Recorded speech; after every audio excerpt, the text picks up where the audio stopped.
O presidente da Câmara, Hugo Mota, encaminhou na sexta-feira última da semana passada, foi dia 8 de agosto, à Corregedoria do Legislativo, lá da Câmara, representações disciplinares contra 14 deputados envolvidos na ocupação, da mesa diretora lá no plenário da Câmara, que bloqueou, inclusive fisicamente, o plenário nesses dias 5 e 6 de agosto. Foram 2 dias de 2025. A medida foi definida em conjunto com a mesa diretora. Caso o Conselho de Ética avalie os processos e decida pela suspensão dos mandatos, os parlamentares terão a chance ainda de recorrer ao plenário da Casa. Então tá aí como funciona, o processo, ou como funcionaria, vamos ver como a Corregedoria encara, contra esses 14 deputados. Primeiro a mesa diretora envia as denúncias à Corregedoria, então já foi feito. A Corregedoria recebe o pedido e agora tem então 48 horas a partir dessa segunda para analisar cada caso e emitir parecer à mesa diretora. Em seguida o processo é encaminhado ao Conselho de Ética, se houver pedido de afastamento. Depois um relator será definido para cada processo instaurado. O Conselho de Ética terá 3 dias úteis para analisar cada caso, com prioridade sobre outros. Se aprovar o afastamento, o pedido segue para recurso no plenário. Para manter ou derrubar a suspensão é preciso maioria absoluta, 257 votos. Então, já trago aqui para a gente também quem são os 14 deputados que estão nessa lista.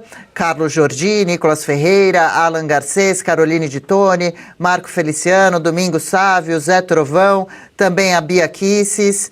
Aí, continuando por aqui, Marco Feliciano, Domingos Sávio, Zé Trovão Jalib, aqui Paulo Bilinski, Marcos Polon e Júlia Zanata, que a gente conversa agora, além de 3 principais aqui que a gente acompanha, que seriam, então, o líder da oposição na Câmara, o Sóstenes Cavalcante, que comanda a bancada do PL, o Luciano Zucco, do PL do Rio Grande do Sul, líder da oposição, e Marcel Van Hatten, do Rio Grande do Sul, líder do Novo. Bom, vamos então conversar conosco por aqui, deputada federal Júlia Zanata, para comentar alguns desses últimos assuntos, em que pé está essa situação toda. Deputada, está aqui no telão, bom dia, bem-vindo ao Oeste com Elas, obrigada por nos atender nesse momento tão delicado, hein?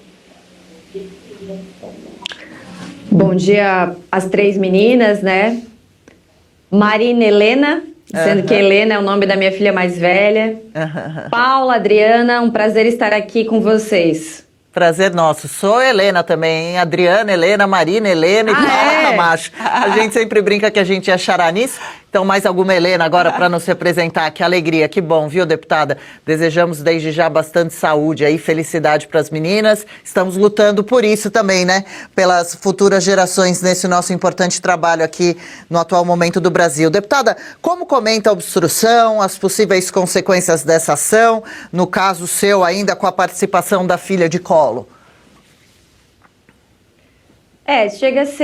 Seria engraçado se não fosse trágico, porque o pedido de representação contra mim, de suspensão e até cassação do meu mandato, feito pelo PT, assinado pelo Lindbergh Farias, e também o namorado da Fátima Bernardes, que é deputado, Túlio Gadelha, pela Rede, também fez essa representação contra mim. Se a gente colocar aqui no telão agora, tá lá literalmente que é porque eu levei a minha bebê, que eu estava com a minha bebê no colo, Então a esquerda sempre fala que defende as mulheres, que a mulher que consegue conciliar a maternidade e trabalho é lindo, é empoderamento, mas só se forem as mulheres que eles defendem. Como fui eu, eles enxergaram em mim um alvo. Eles disseram que eu usei a minha filha como escudo, o que é mentira, até porque seria muito mais fácil ter deixado a minha filha aqui em Santa Catarina se eu não estivesse amamentando exclusivamente, em livre demanda, que a todo momento, a qualquer momento ela pode chorar aqui e eu ter que amamentar. Vocês que são mães, que são mulheres, entendem isso, Então, seria muito mais fácil deixar ela em casa, não pegar avião sozinha, tendo que carregar ela, carregar coisas, ir a Brasília, certo? Então, eles, na verdade, que usaram a minha filha como alvo para me atacar. Eu não usei a minha filha como escudo. Eu tenho que estar com a minha filha porque ela está em amamentação exclusiva. E é um momento que os bebês precisam muito de suas mães. E assim, eu não consigo me separar da minha filha. Não consigo. A minha outra filha, Helena, eu amamentei até os 4 anos. E é emblemático que eles façam isso, que a esquerda me ataque, as deputadas feministas me ataquem, justamente no mês que é o Agosto Dourado, de incentivo à amamentação. Talvez, não sei nem quem criou essa lei aí, mas provavelmente pode ter sido alguma feminista. Mas aí elas estão me atacando justamente nesse mês de incentivo à amamentação. É emblemático porque demonstra aquilo que eu sempre falo e aquilo que a gente já sabe. A esquerda, o PT, o PSOL, eles odeiam as mulheres e odeiam a maternidade. Eles estão usando esse tweet aí que está na tela para dizer que eu afirmei que usei a minha filha como escudo. O que eu disse nesse tweet é que eles sim estão usando a minha filha como escudo para me atacar, porque não tem o que falar de mim. Então, usaram uma criança, uma bebê de colo de 4 meses para me atacar. E assim também com os outros parlamentares. É um absurdo esse pedido de suspensão, porque nós fizemos uma obstrução pacífica e ordeira. Eu me senti super protegida quando estava ali com os meus colegas, todos tentando cuidar de mim, me ajudar porque eu estava com a bebê, até chegar à esquerda. Até chegar a Thalíria Petroni, que me chamou de fascista enquanto eu amamentava a minha bebê, a Olivia. Então, é um absurdo completo, é ridículo. Chamaram o Conselho Tutelar, usaram, o deputado Raymond, não sei nem o nome dele, usou o fato de ser presidente da Comissão de Direitos Humanos e Minorias para enviar usando o poder de presidente, uma denúncia ao Conselho Tutelar. Né? O que eles querem mesmo é que os filhos não pertençam aos pais, mas pertençam ao Estado. Tudo que eles fazem indica isso, aliás. Então, eu não vou dizer para vocês aqui que eu fiquei perplexa, que eu fiquei chocada, porque eu já sou preparada para esperar o pior dessa gente. Mas a gente sempre espera um pouco de humanidade. Até porque quando eu enxergo outra deputada, já vi a Thalíria, já vi outras mães lá com seus filhos, mães de esquerda, eu enxergo uma mãe quando eu olho para elas. Eu não penso se ela é do PSOL, do PT, naquele momento eu enxergo uma mãe. Mas no caso comigo não, elas enxergaram um alvo. Na verdade, covarde, desproporcional, né, de calar ou afastar figuras importantes da oposição, ainda mais nesse momento. A pergunta a seguir de Marina Helena. Deputada, muito obrigada pela sua entrevista e antes de mais nada, toda a minha solidariedade. Eu fiz uma campanha, eu estava grávida, eu nunca vou esquecer, eu coloquei, né, um fone do Milei para o meu filho escutar na minha barriga e a esquerda mentiu, disse que eu estava no ultrassom e também falaram que iriam acionar o Conselho Tutelar para tirar a guarda, né, do meu filho que nem tinha nascido. Então, eu sei bem o que é isso, esse absurdo. Você falou bem, né? Eles já começam ali pelo aborto, depois eles não aceitam que os pais tenham o direito de escolher sobre a educação dos seus filhos, a ideologia nas escolas sempre presente, e assim eles vão para minar de fato o que é a família. E eles se mostram defensores disso, do empoderamento feminino, como a própria Thalíria, né, que levou a criança, e você ali num ato nobre de coragem sofrer todas essas agressões. Então, queria primeiro dizer que somos todos solidários aí ao seu caso. Eu queria aproveitar para perguntar qual a expectativa, né, em relação a esses processos disciplinares que podem levar até a suspensão de mandato por até 6 meses, né? Algo gravíssimo. Eu vejo que pela primeira vez a oposição ali tomou as rédeas mesmo, obstruiu a pauta, conseguiu coordenar um apoio importante de atores do Centrão para que a gente consiga votar a anistia e o fim do foro, além, obviamente, das 7 assinaturas pelo impeachment de Moraes no Senado. Então foram vitórias importantíssimas e eu vejo que o sistema ficou em pânico com tudo isso. Então, você acredita que essas sanções elas vêm por conta disso e qual que é a sua expectativa em relação a elas? Bom, primeiro eu quero dizer que esses dias eu vi uma foto tua grávida e achei muito, muito linda. Acho que era recente, eu acho. Não sei se você estava fazendo TBT, Não, eu tô grávida de Mas- novo. Ah, tá. Bom, É a bom. terceira agora. Que maravilha, parabéns, parabéns. Na verdade, a esquerda, quando reclamou lá de ti, é porque eles fazem de tudo para abortar o filho, né? Depois, quando, apesar das tentativas da agenda abortista, a criança nasce, eles fazem de tudo para controlar aquela criança, né, e jogar a criança nas mãos do Estado, tirar dos pais, do domínio dos pais, enfim. Isso é tudo a gente já sabe. Inclusive teve uma ONG aí, um perfil que falou que eu não deveria nem poder procriar, né? Então a gente já conhece toda essa ladainha aí. Agora, sobre a expectativa em relação ao pedido de suspensão e cassação, eu espero que isso não prospere, porque não é justo, né? Já existiu existiram, aliás, outros episódios que fizeram isso e ninguém da esquerda foi punido, porque a esquerda faz isso muito bem, eles fazem isso muito bem. Na verdade, eles se perdem quando eles são governo, que é o que acontece hoje. Então, não é justo que agora que nós temos uma oposição, não é aquela oposição bunda mole que existia antigamente, que o PT estava acostumado, porque era muito tranquilo para eles. Não é justo que agora que a gente saiba fazer oposição, o sistema queira nos calar, né? Que é isso que está acontecendo. Então eu espero que isso seja só, vamos tentar amedrontá-los para que isso não aconteça, mas espero que ninguém seja punido. Até porque não vão nos amedrontar. Naquele momento nós estávamos muito unidos. Acho que eu nunca senti aquele clima que estava ali, nós estávamos muito unidos, muito mesmo. Como eu falei, me senti muito protegida com a minha filha ali, ao contrário do que os esquerdistas estão falando, que era um ambiente de risco, enfim. Então nós conseguimos vitórias importantes e eu faria tudo novamente. Então não é uma ameaça de suspensão do meu mandato que vai parar, né? Até porque assim, eu não nasci deputada. Então se eu deixar de estar deputada por um momento, é claro que isso vai afetar a representatividade do nosso estado. Aqui em Santa Catarina são 3 parlamentares ameaçados. Temos somente 16 deputados aqui e nós enviamos muito dinheiro para Brasília. A cada 100 reais que a gente envia para Brasília, a gente só recebe 10. Suspendendo os nossos mandatos, vai ser 53 milhões por deputado que estarão suspensos, que voltam para o nosso estado, que são as emendas impositivas e de bancada, que tudo isso suspende também.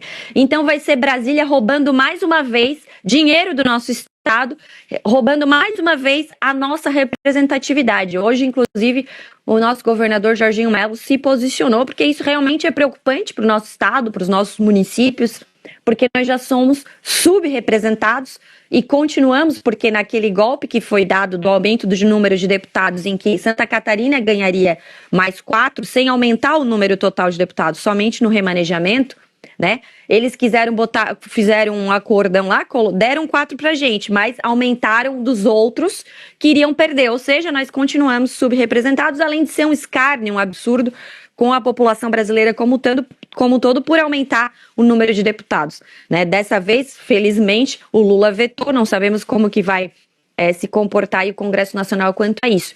Então, repito, não vamos aceitar calados esses pedidos de suspensão dos nossos mandatos. Eu tenho certeza que o presidente da Câmara, Hugo Mota, não vai querer ficar com essa pecha aí de calar a oposição.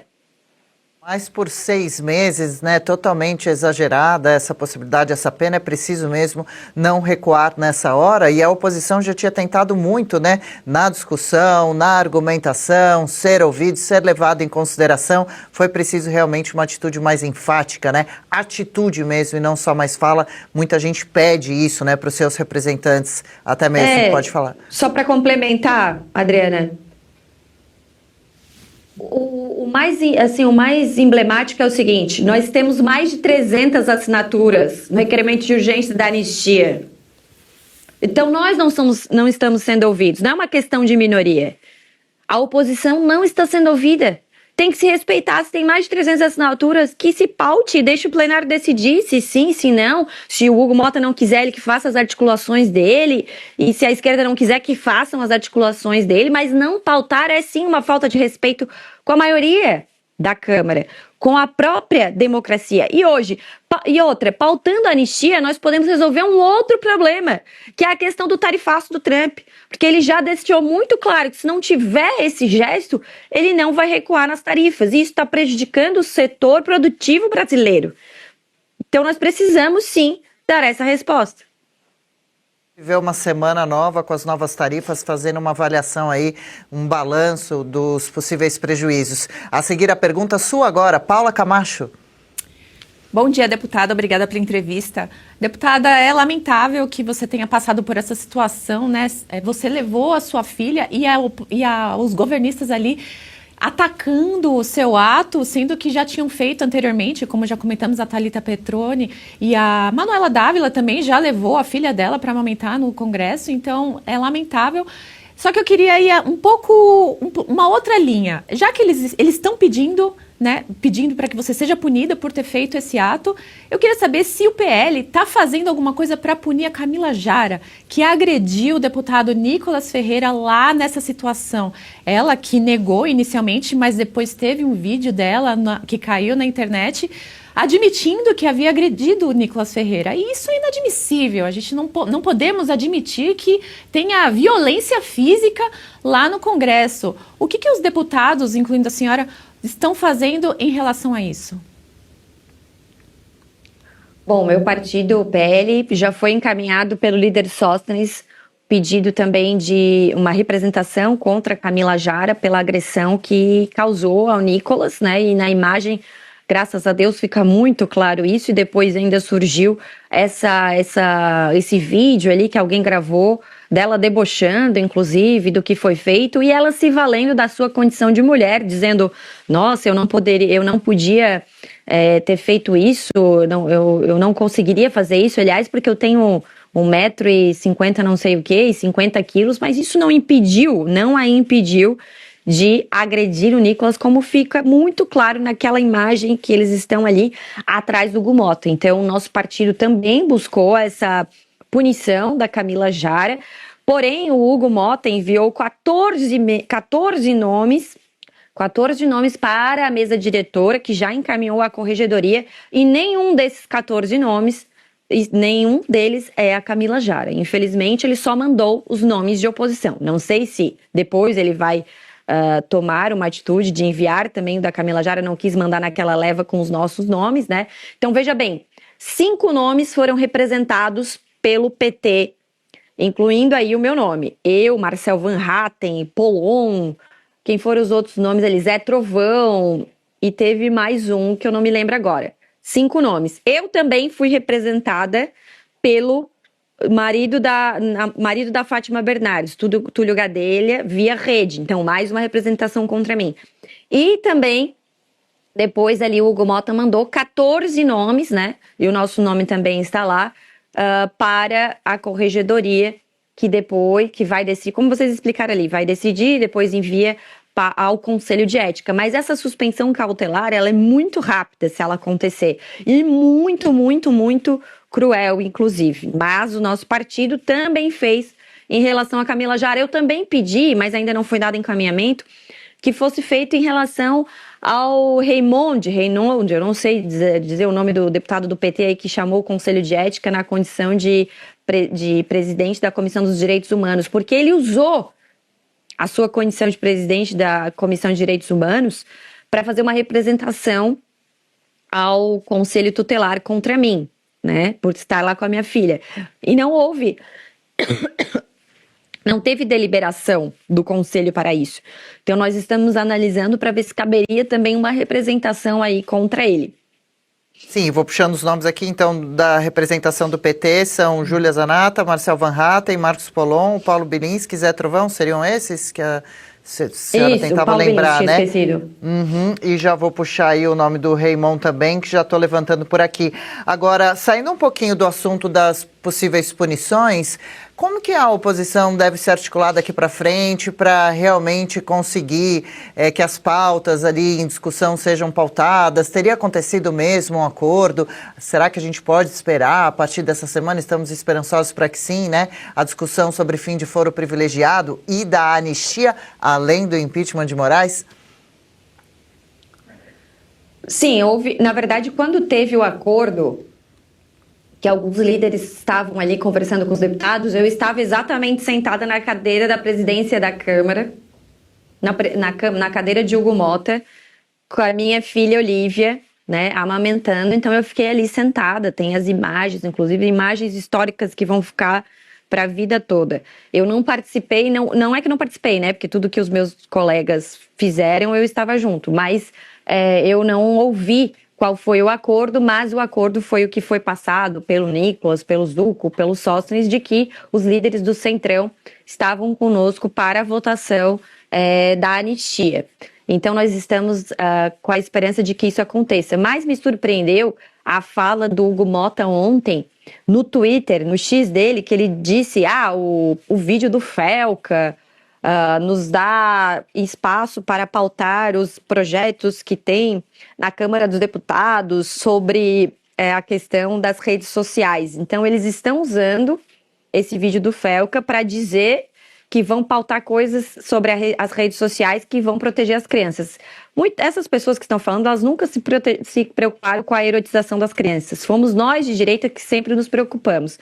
Mas é engraçado o Hugo Mota falar isso, porque mais de 300 deputados assinando o PL da anistia, o requerimento de urgência, ele acha que não é o momento para pautar. Um influencer que nem é deputado fazendo um vídeo sobre as crianças, ele acha que é motivo de pautar. Então, eu tô achando que essa história de vídeo de Felca é meio uma ação coordenada, que já se pronunciou Felipe Neto e tal, para entubar restrições nas redes sociais a nós, que não vão proteger as crianças, porque nós sim nos preocupamos em proteger as crianças. Então, ele deu esse recado ontem nas redes sociais, até para sair do foco, talvez, essa questão da anistia, né? Então, nós temos que ficar atentos. Eu vi várias pessoas comemorando ali o vídeo do Felca, enfim, nós temos sim que cuidar das nossas crianças, mas temos que cuidar para não usarem essa pauta para censurarem as redes sociais, certo? Então, quem que tem que ser punido? Os pais que deixam as crianças fazerem isso. Aliás, já existe erotização, mudando aqui um pouco de assunto, mas é que o Hugo Mota entrou nisso ontem. Existe, infelizmente, no Brasil, essa questão de erotização das crianças há muito tempo, né? Como, por exemplo, na época lá de o Tchan, Boquinha da Garrafa, enfim. Então, eu acho que o Mota está fazendo um pouco até para tirar o foco da anistia. Nós não podemos permitir isso. Vamos dar seguimento ao acordo que foi feito com o líder do Centrão, os líderes do Centrão. Eu conversava aqui também nos bastidores pouco antes dessa edição de hoje de Oeste com ela sobre esse tema da denúncia. É claro que é um tema sensível e que todo mundo se preocupa e que já é bastante antigo, né? Mas usar esse assunto agora para dizer que o caminho seja censura não é esse, né? Como a deputada falava, a Marina Helena conversava com a gente, a responsabilização dos pais responsáveis, né, pelos menores, né, e as denúncias que já existem, né, no Marco Civil. Marina? Deputada, a minha pergunta a gente sempre tem esse receio, né? Porque a gente sabe muito bem que não dá para confiar nem em Mota, nem em Alcolumbre. Então, a minha pergunta o que vocês pretendem, né? Amanhã vai ter a volta dos trabalhos legislativos, a gente vai ficar aqui cobrindo tudo, mas quais que poderiam ser próximos passos da oposição? E lembrando também que foi muito importante, vocês conseguiram costurar um acordo ali relevante com lideranças de outros partidos, como o PP, União e o PSD.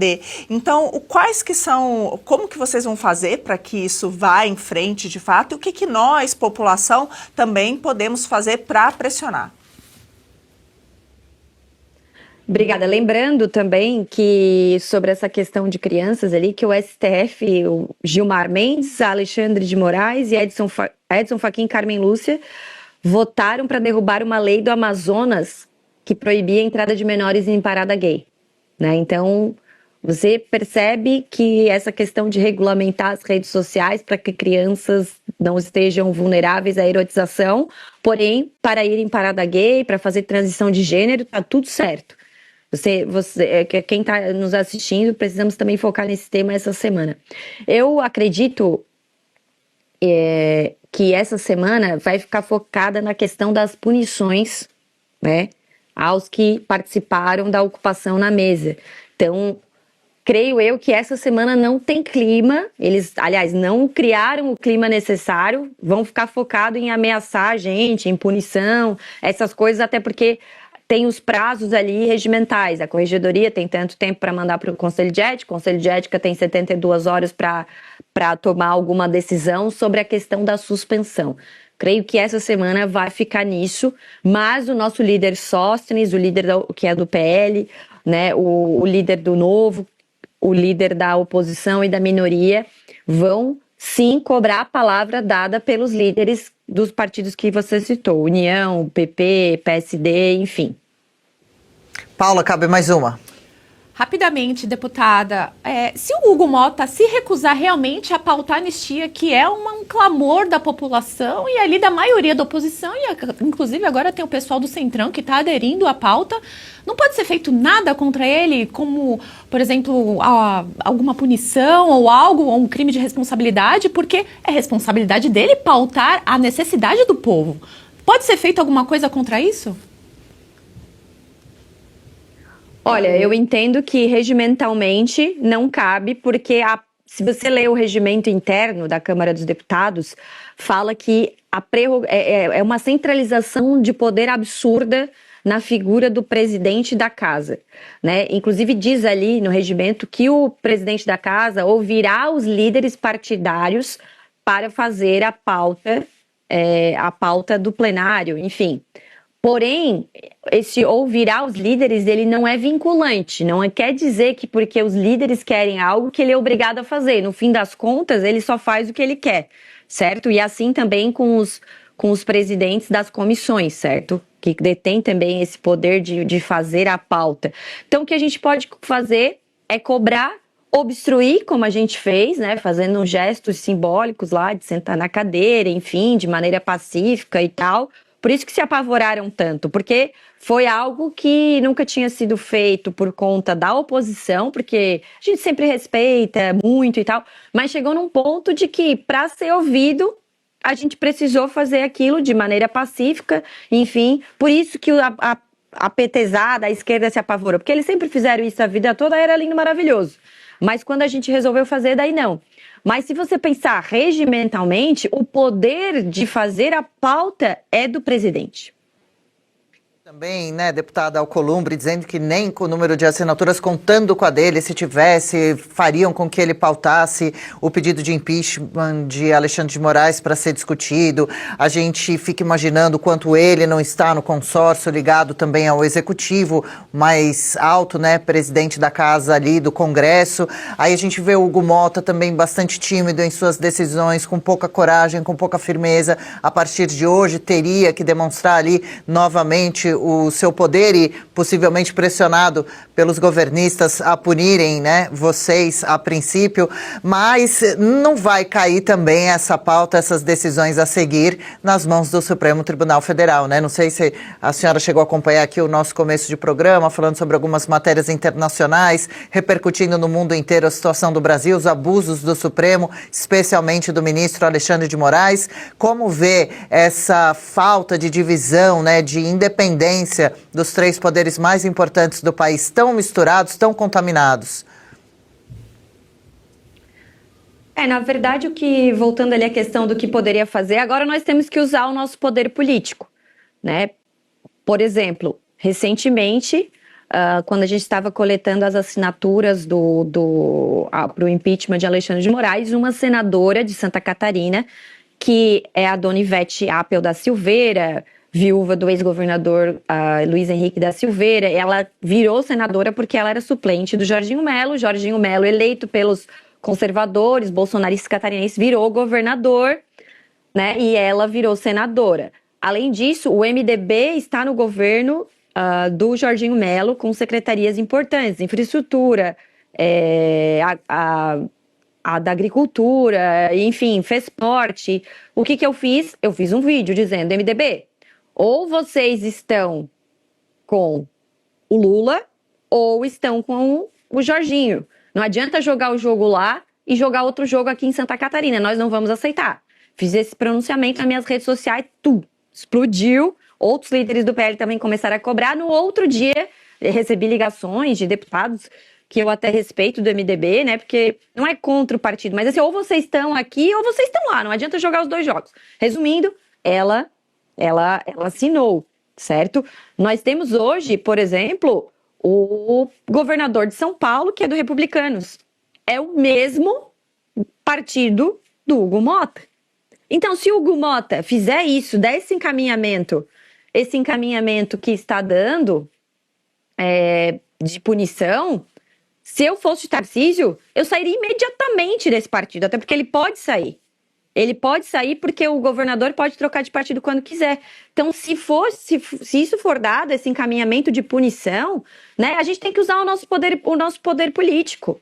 Não, olha aqui, se você fizer isso com quem é aliado do Jair Bolsonaro, aliado da direita, dos conservadores, eu não vou mais ficar nesse partido. Nós temos que usar o poder político e o povo o poder de pressão.